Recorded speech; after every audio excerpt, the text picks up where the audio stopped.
In the wet, gray autumn of 2003, 27-year-old Maren Solberg inherited a debt, a drafty farmhouse with a cracked foundation, and 240 acres of Saskatchewan prairie that hadn't turned a real profit in 11 years. She also inherited her mother's rubber boots, her mother's chipped enamel coffee pot, and a battered plastic crate full of spiral-bound notebooks that smelled like earth and old rain. Her mother, Ingrid Solberg, had farmed that land for 32 years.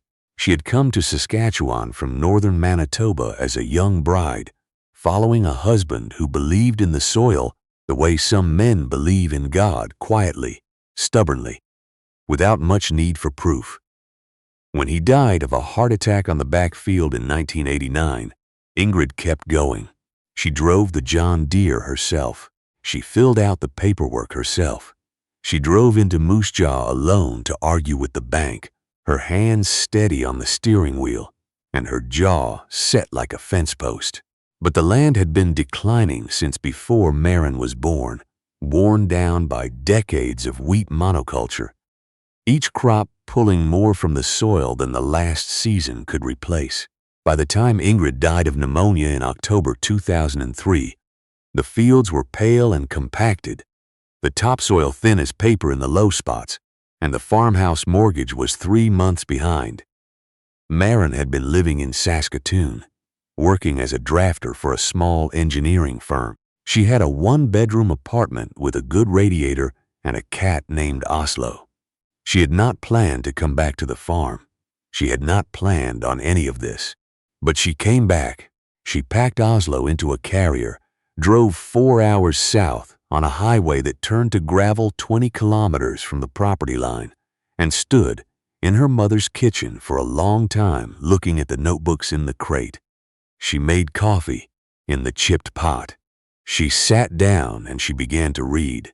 Her mother had kept records of everything: rainfall dates, frost dates, which fields yielded what and why she thought they had or hadn't, soil color observations, the smell of the earth after rain, notes written in the margins in her cramped, looping hand, things she had been turning over in her mind but never quite acted on. Ingrid was not a scientist. She had finished school at 16 and learned the rest from watching and doing, but there was a precision to her, thinking that Maren recognized, the same precision she used herself when she was drafting. The habit of recording what you see so that when the pattern finally reveals itself, you have the evidence to trust it. There was one section of notes that Maren kept returning to. It covered the last 4 years of her mother's farming, and it described something Ingrid had noticed about the low field near the creek. The one that flooded briefly every spring, the one other farmers considered nearly useless. After the floodwater receded, that field was always darker than the rest.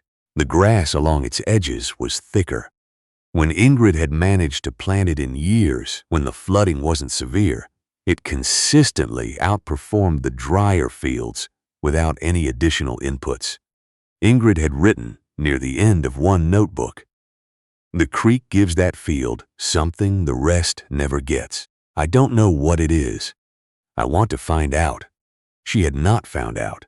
She had run out of time. Maren closed the notebook and looked out the kitchen window at the field. It was November now. The land was brown and frozen at the edges. The sky was the color of old pewter.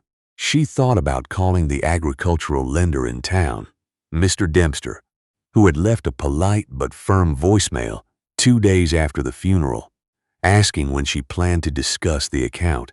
She thought about the other option, listing the property, taking whatever she could get, going back to Saskatoon and her apartment and Oslo and her drafting table and a life that made sense. Instead, she pulled on her mother's rubber boots. They were half a size too big. She walked out to the low field by the creek and stood there in the cold until her feet went numb, looking at the dark earth under the frost and trying to understand what her mother had been trying to tell her. The men at the grain co-op in town, she had already learned, were not interested in her questions. She had gone in the week after the funeral to introduce herself and ask about soil testing, and the conversation had been polite in the way that conversation is polite when the other person has already decided not to take you seriously. They talked over her head to each other. They recommended she speak to an agrologist about a conventional nitrogen program. Anhydrous or urea, get the soil levels back up quickly. Plant a winter wheat variety, stabilize the operation. They handed her pamphlets with photographs of lush green fields on the covers. They said she should think carefully about whether she was equipped to manage the farm on her own. She drove home with the pamphlets on the passenger seat and didn't look at them again. What she did instead was this. She spent December reading, not just her mother's notebooks, but everything she could order through the regional library system about soil biology. She had a drafting mind. She liked systems. She liked understanding how parts fit together. And the more she read, the more she understood what her mother had been circling without the vocabulary to name it. The creek flooded that low field and left behind silt and organic matter. But more than that, it left behind water that had been moving, water with oxygen in it, water that fed the microbial life in the soil instead of drowning it. And microbial life, she learned, was not a nice to have. It was the mechanism by which plants ate. Chemical fertilizer, she read, bypassed that mechanism entirely. It was a shortcut that worked once, twice, 5 times, and then began to damage the very infrastructure it was circumventing. The bacteria, the fungi, the nematodes, the earthworms. Without organic matter to feed them and oxygenated water to sustain them, they died off slowly. And when they died, the soil became inert. A growing medium in name only, entirely dependent on the next injection of chemicals to produce anything at all. That was what had happened to the Solberg farm over 40 years of wheat production. The soil wasn't just depleted. It was, in the most precise sense of the word, lifeless. Maren put down her book and stared at the ceiling for a while. Then she picked up her mother's notebook again and reread the entry about the creek field. The creek gives that field something the rest never gets. She began sketching at the kitchen table. Not drafts, not plans, just thinking on paper, the way she always worked through problems. The creek ran along the south edge of the property. What if she redirected some of that water? Not for irrigation in the traditional sense, for circulation. A slow, continuous movement of oxygenated creek water through a shallow ditch network, seeded with the kind of organic matter that would feed bacteria. She needed a catalyst, though. Something that would accelerate the biological process, put enough nitrogen and phosphorus into the water to make it genuinely nutritive by the time it reached the fields. She found the answer in an agricultural paper from a research station in Ontario. Freshwater mussels, filter feeders that cleaned and oxygenated water while producing waste rich in the exact compounds she was looking for. They were cold tolerant. They were native to Saskatchewan waterways. They required almost no management once established. And the paper noted, almost as a footnote, that farms using adjacent freshwater mussel beds in their irrigation water had reported significant improvements in soil organic matter within 3 to 5 years. 3 to 5 years was a long time. She was 4 months behind on the mortgage. She called Mr. Dempster at the lending office and asked for a meeting. He was a careful man, Mr. Dempster, the kind who wore his caution like a second skin. He had been administering agricultural loans in that region for 21 years and had seen enough well-intentioned plans fail to make him constitutionally skeptical of enthusiasm. He listened to Maren across his desk with the particular expression of a man who is being respectful while privately calculating exit strategies. When she finished, he folded his hands. "Miss Solberg," he said, "I want to help you hold on to your mother's property. That's genuinely my goal here. But what you're describing, a multi-year soil rehabilitation program based on mussel beds and ditch circulation, that's not a production plan. That's a science experiment. The lender needs to see a path to yield. We need revenue. I have 40 acres of the South Field that are still viable, Marin said. I can plant oats in the spring for cash. I'm not asking you to finance the mussels. I'm asking for a 12-month extension while I demonstrate that the approach works on the low field. Mr. Dempster looked at her for a moment. Oats, he repeated. Oats, she said. He gave her the extension. She was not sure whether it was because he believed in the plan or because she reminded him of her mother. She suspected it was the latter. She didn't mind. The neighbor to the north, a man named Mr. Gallagher, noticed what she was doing in February when she rented a small excavator and began regrading the drainage channels on the low field. He stopped his truck on the road and watched for a long time, then rolled down his window as she walked past. "You extending the irrigation system," he called. "Modifying the drainage," she said. "Creating some slow water channels." He squinted. He was a tall man, weathered in the way of people who have spent decades outside in a place with extreme seasons, his face a particular shade of reddish-brown that spoke of summers under a prairie sky. "For what purpose?" "Oxygenation," she said.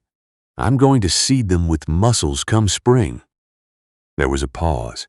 "Mussels," Mr. Gallagher said. "Freshwater, native species. The water from the creek carries silt and organic compounds. The mussels filter it and their waste puts nitrogen and phosphorus back in.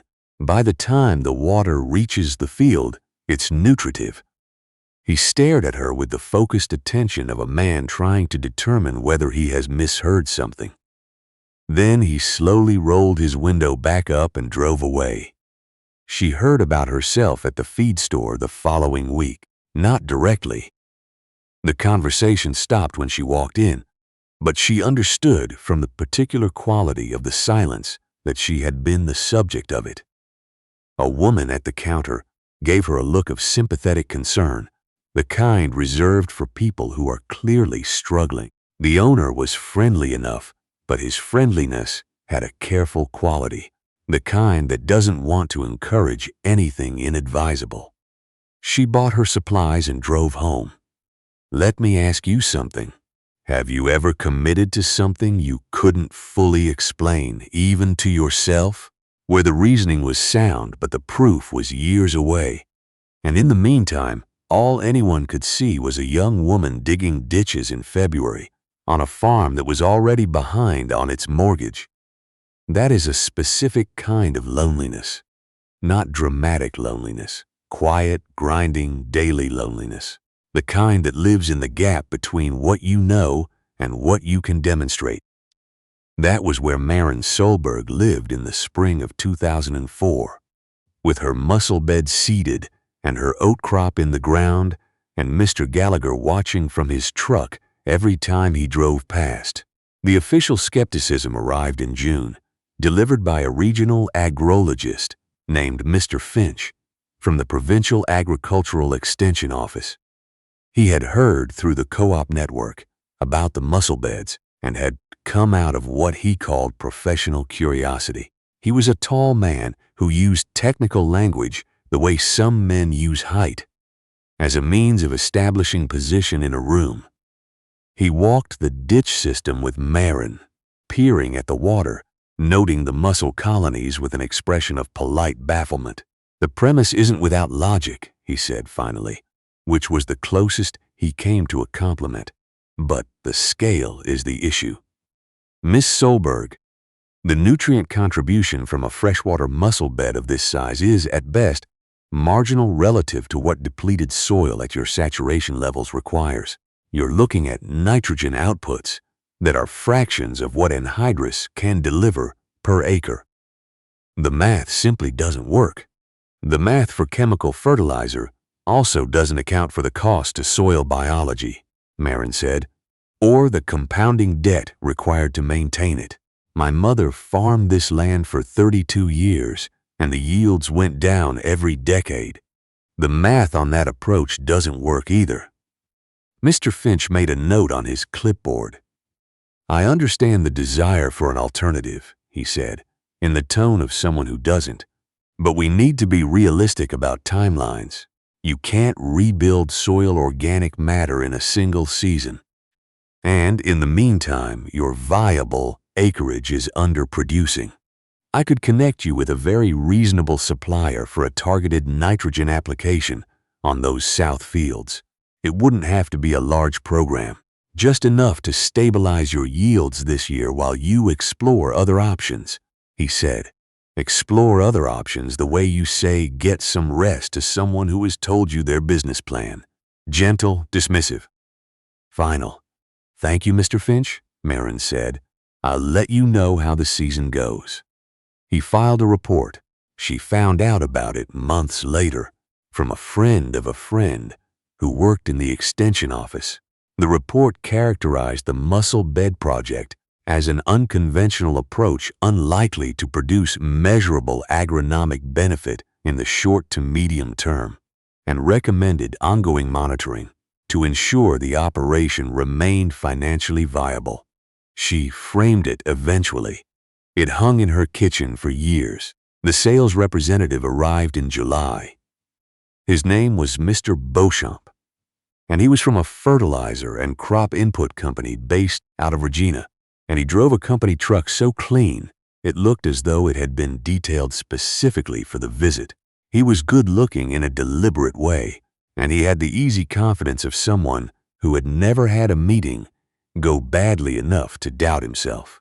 He had been hearing about the Solberg farm through his network. The mussel beds, the drainage modification, the stubborn young woman who had turned down every offer of assistance. And he smelled, beneath the stubbornness, an opportunity. He didn't come to mock her. That would have been easier. He came to rescue her. "Marin," he said, using her first name as though they were old friends. "I want to be straight with you. I've looked at your soil records, the history of this property, your current financial position. You're in a tough spot, what you're trying to do here. And I respect the impulse. I do. I think it's admirable.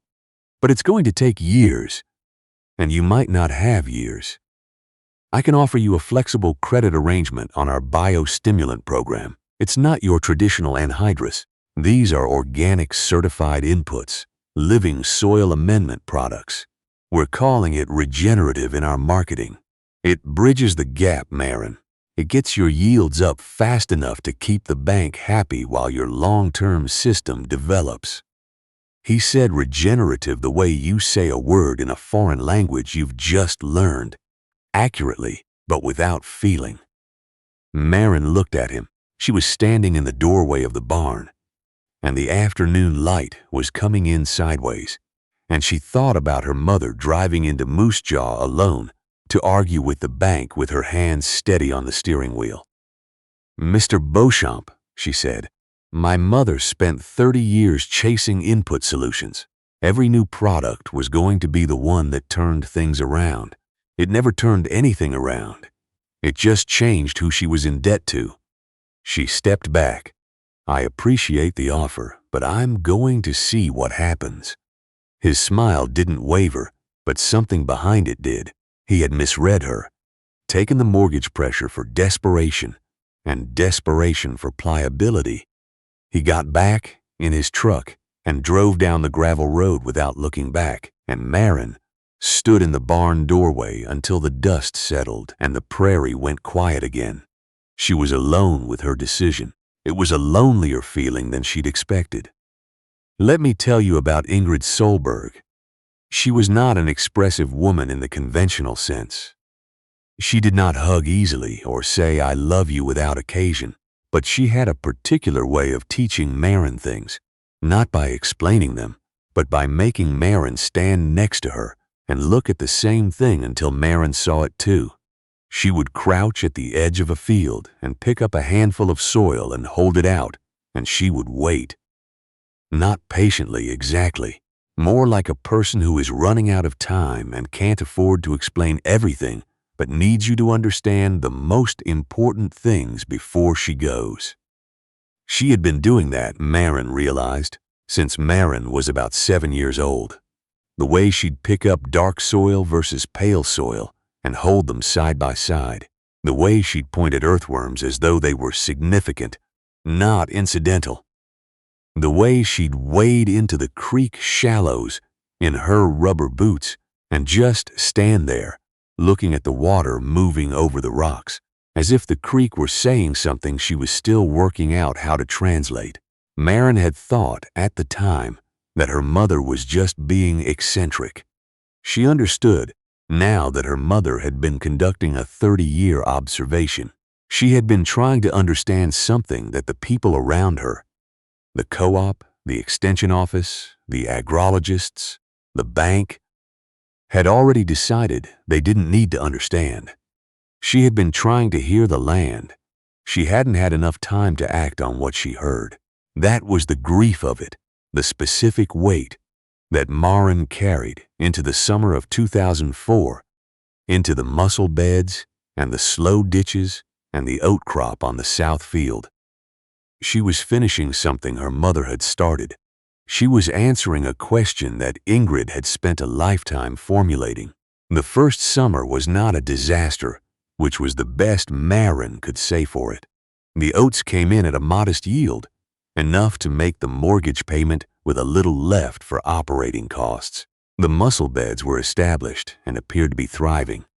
She counted colonies twice a month and noted the water clarity improving downstream from the beds. The low field, which she hadn't planted, was visibly different from the others by August.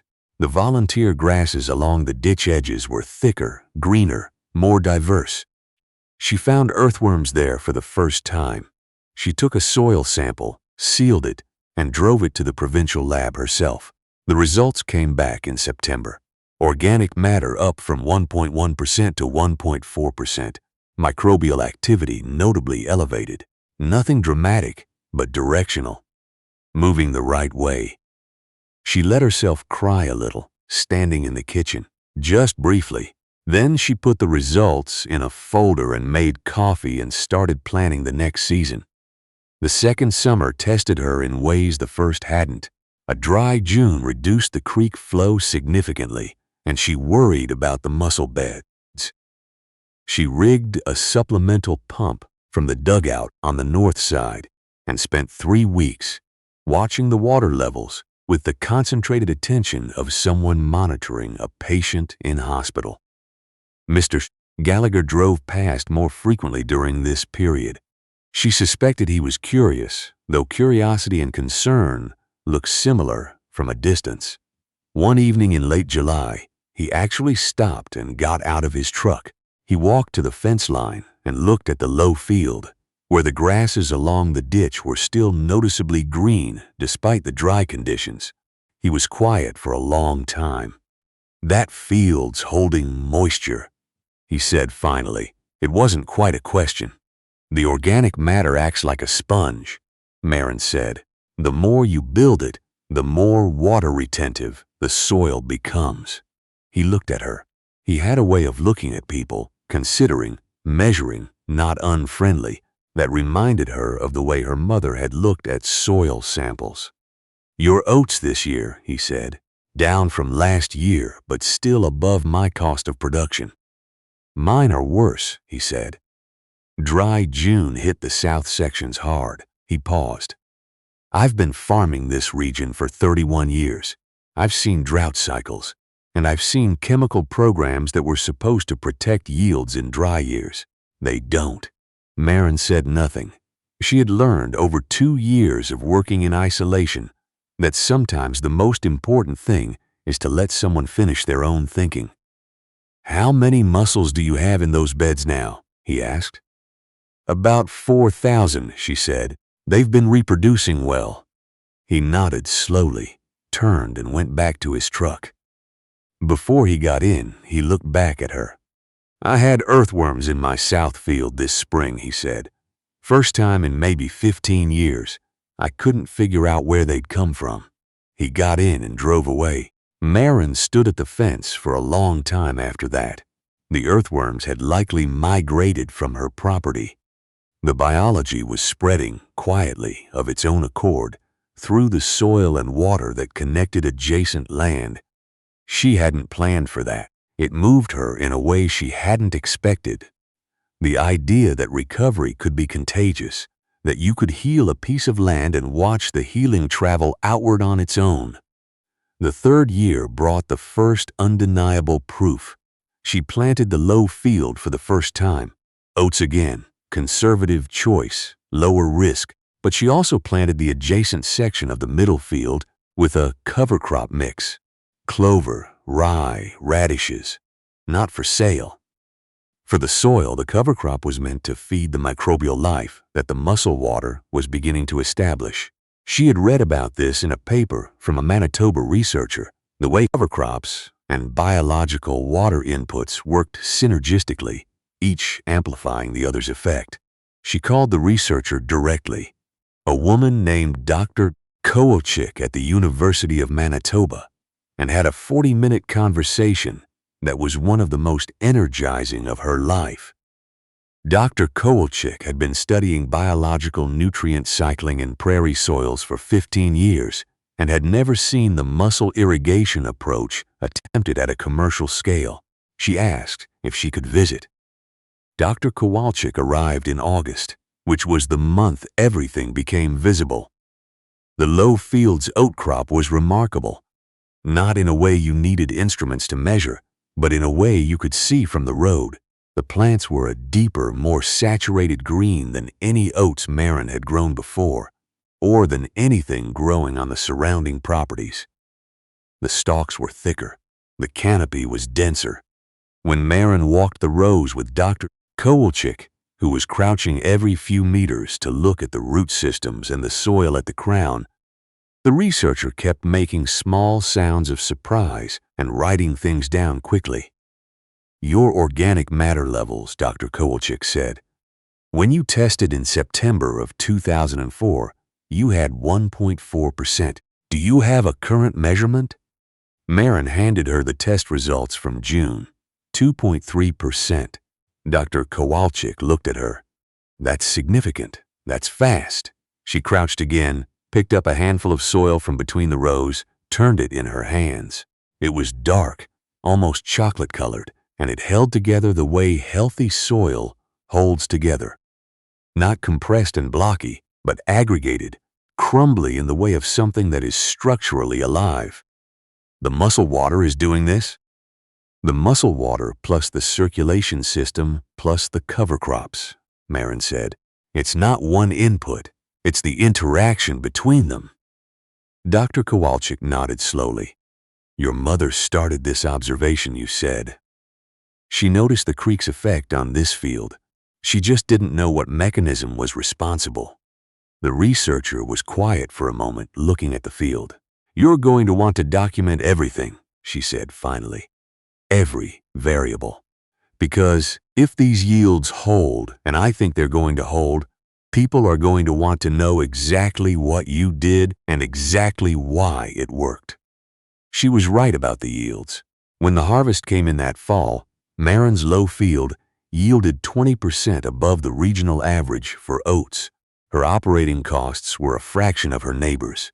She had used no synthetic fertilizer, no pesticides.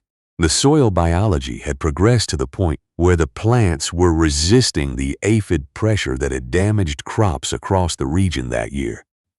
The diversity of microbial life had supported beneficial insect populations, which had managed the pests naturally. The numbers went to the grain elevator, and people saw them.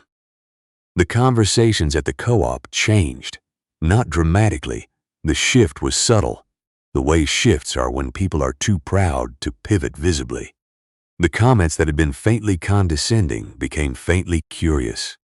No one said you were right, but the quality of the questions changed. They stopped being rhetorical and started being actual. Mr. Gallagher called her in November. I want to understand the mussel system better, he said. Would you be willing to walk me through it?" She walked him through it. He stood in his coat in the cold and asked careful, precise questions and wrote things down. By spring, he had seeded his own drainage channels with mussel colonies, not from a supplier, but from starter populations she gave him herself. Now, I want to tell you something about Mr. Beauchamp. He reappeared 2 years after his first visit. His truck was the same, still impeccably clean. But he himself had changed in small ways. There were lines around his eyes that suggested a rougher couple of years than his previous visit had implied. The fertilizer market had shifted. The biostimulant line he'd been selling had been quietly discontinued after some of its efficacy claims failed to hold up under independent review. He was representing a different company now, with a different product line, and he was in the region doing account development. He had seen Marin's yields in the elevator records. Everyone who was paying attention had seen them by now. He came down the gravel road in the late afternoon of an October day and found her in the equipment shed, adjusting the calibration on the cedar. He stood in the doorway the same way she had stood in her barn doorway 2 years before, not quite entering, waiting to be acknowledged. "Marin," he said. She looked up. He had the decency to take his time with it, to not make it easy on himself. "I was wrong when I came out here before," he said. "I thought I was offering you a solution. I was actually offering you a version of the problem, just rebranded." He paused. "What you've built here is—" He stopped. She could see him looking for a word that wouldn't sound like a pitch. "Thank you, Mr. Beauchamp," she said. She wasn't unkind, but she didn't make it easy either. "My company would be very interested in a partnership conversation," he said. Your system, the mussel beds, the ditch circulation, the cover crop integration, this is something we could help farmers across the prairies access. We could supply the starter colonies, the pump systems, the soil biology consulting. We could take this to scale. You'd be compensated. Significantly." He waited. She wiped the grease from her hands on a cloth and looked past him, out the shed doors toward the fields. The late sun was making the oat stubble glow. The soil between the rows was dark and rich. She thought about her mother, standing in the creek shallows in her rubber boots, listening. "Mr. Beauchamp," she said, "what you're describing is turning a living system into a product catalog. The mussels, the cover crops, the circulation. It's not a kit you can ship. It works because it's integrated with the specific hydrology of this land, this creek, these soils. Every farm will need to understand its own system. You can't sell that. You can only teach it." She set the cloth down. "The way to take this to scale is for farmers to learn the principles and apply them to their own land. I'm happy to talk to anyone who wants to learn. That's free. What I'm not going to do is let a company put a price on it and make it another input purchase." He stood there for a long moment. He was a man who made his living by having a response ready, and for once he didn't have one. He nodded. Eventually, he said something about respecting her position. He walked back to his truck and drove away, and she went back to calibrating the cedar, and the prairie evening settled in around the equipment shed with the particular quiet of a place that has been listened to for a long time. "Now step forward with me." Not years, decades. By 2015, the Solberg farm was 2,140 acres.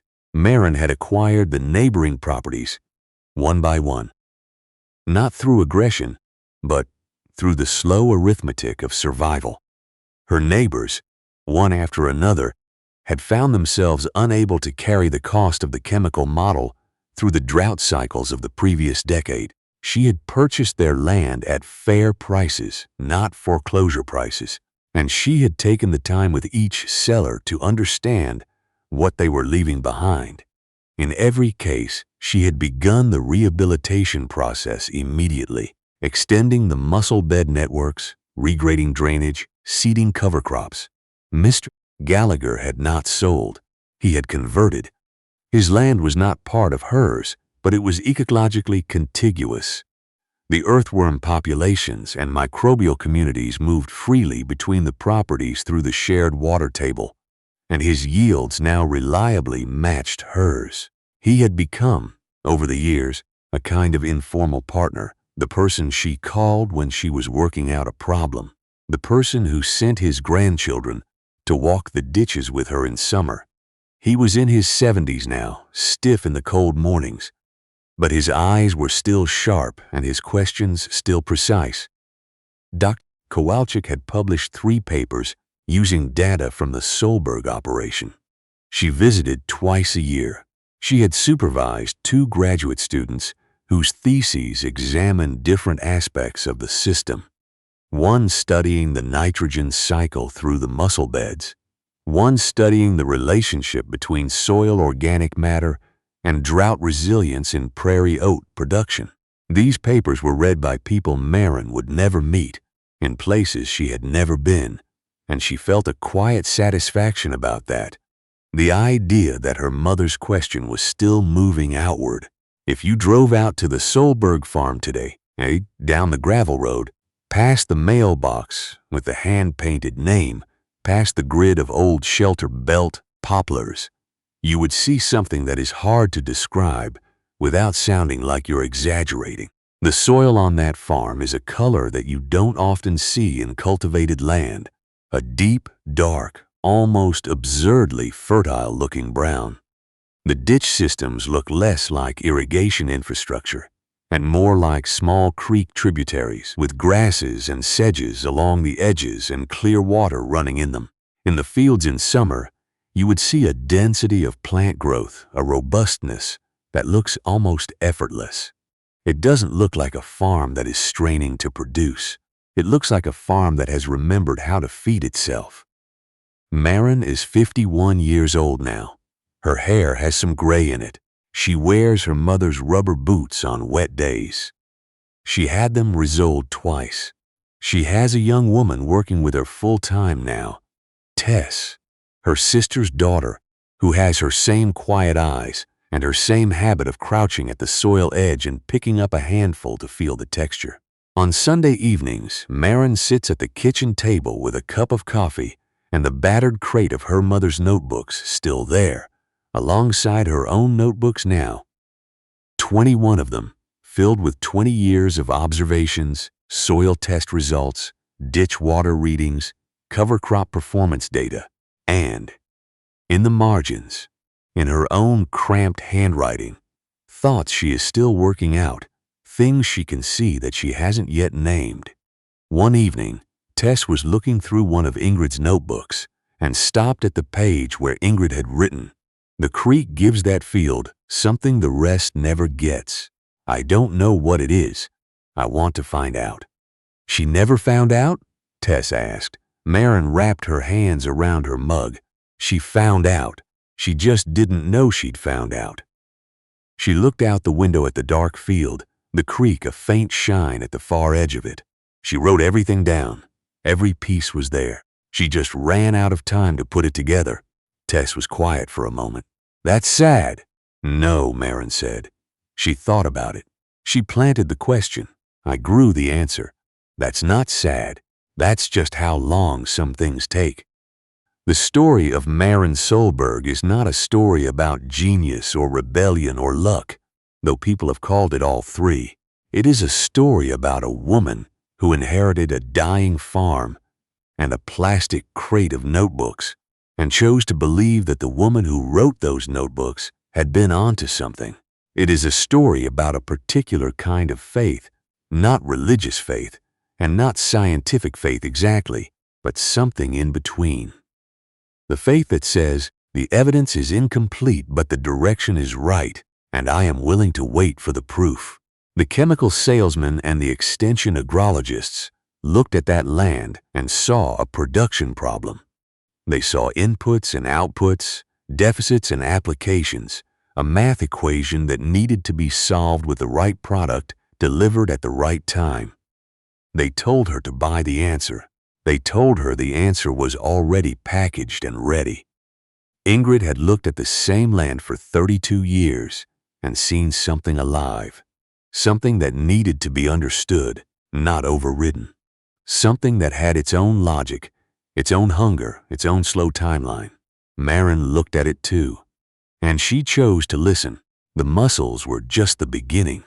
The mussels were just the engine that started a process that had been waiting dormant in the creek water and the pale soil for someone with enough patience to let it run.